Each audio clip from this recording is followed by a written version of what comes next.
Hi guys, I'm in motion picture theater for the screening of the movie Oppenheimer. Check that, it will be amazing.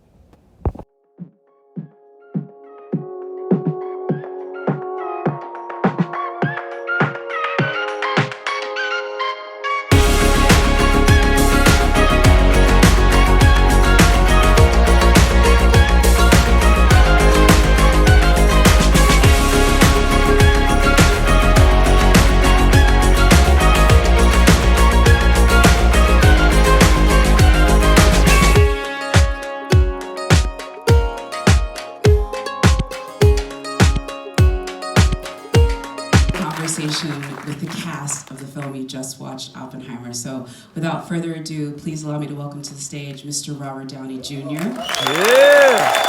Emily Blunt, and of course Oppenheimer himself, Cillian Murphy.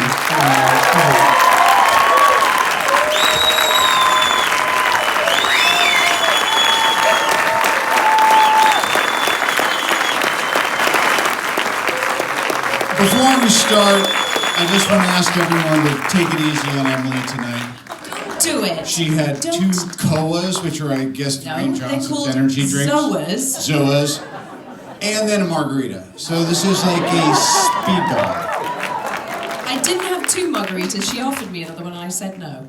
Thank you. Because I'm a professional. I'm here to talk to you about a very important movie. Looking for me is because now we can talk about it again.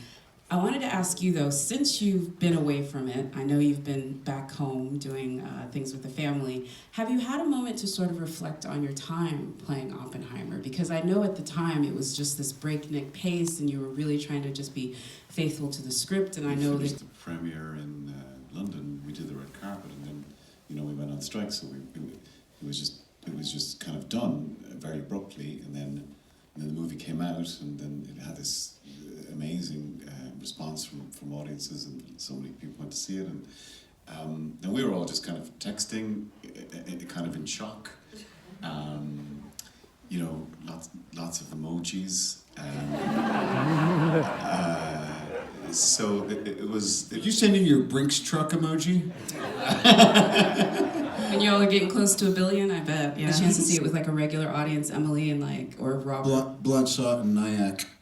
I went to Nyack, New York, and we managed to get the two last seats at the IMAX at the opening weekend, and we went to a 4 p.m. screening when I saw a group of teenagers coming in with pipes dangling out of their mouths dressed as him. I thought that was unbelievable, and I got goosebumps. It was just, I texted Cillian afterwards. East Hampton for Same everyone. thing.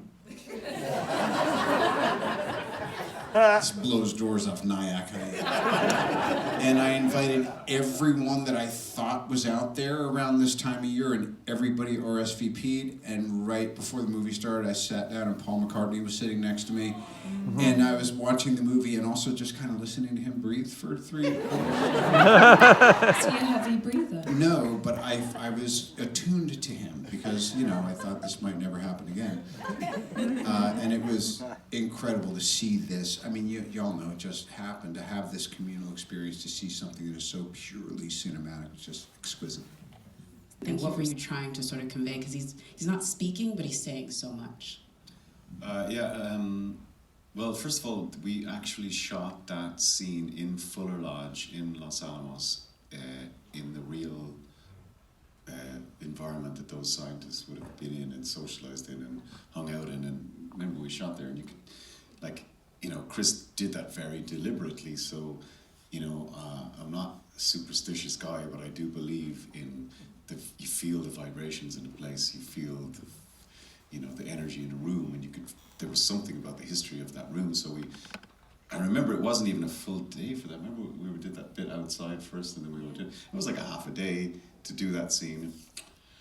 And I don't think we talked very much about it, myself and Chris, because with those... No, we're gonna get there. I wanted to talk to you about the opening scene, and so that's why I wanted to bring yours first, because now that I've gotten a chance to read the script, I've gotten to see how brilliant that third page of that script is, because it tells so much about Strauss, your character, and also Alden's character, who doesn't even have a real name. He's called the Senator's Aide. I kept trying to give all the name, and Chris said, that's not necessary. Oh, wait a minute. He's right there. It's so... I was like the SAG rep, you know? I was like, I don't know, what name might I have? I was like, I'm working on it with Chris. He was like, how about just Senator's Aide? That's what I wrote. Steve, anyone? Not too late to change the credits?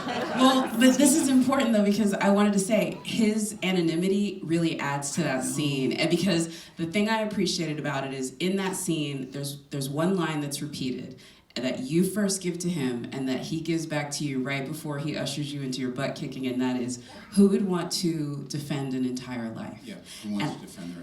And I thought that was the first day. I think might have been the first thing we shot anyway. So I was kind of in my body and just trying to establish something. And I was realizing, you know, as we all did, what his rhythms are and the way he works, and it's so efficient that the only thing that could possibly go wrong is you. And it was good, you know. We know all that one. It's mortifying to start sometimes, and then but.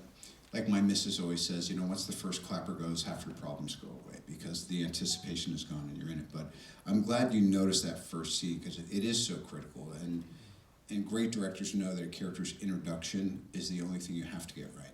I think it was a fantastic setup, I realised, because at that point she's so unpredictable and volatile and dangerous, potentially, and has lost dignity and people's belief in her other than his. And I love that they've walked through fire together and that he does believe in her. And, you know, I remember reading that in the script, that she's not quite walking in a straight line going in there, you know. And amazing Jason Clarke, I just have to, like, give props to, like, him as just the most ferocious, intimidating prosecutor, who we loathe so much by the time she comes in that you just need someone to come in and rip the face off him. You're just desperate for someone to do it, and no one's really fighting for him. And clearly, she's a character who doesn't care at all what anybody thinks of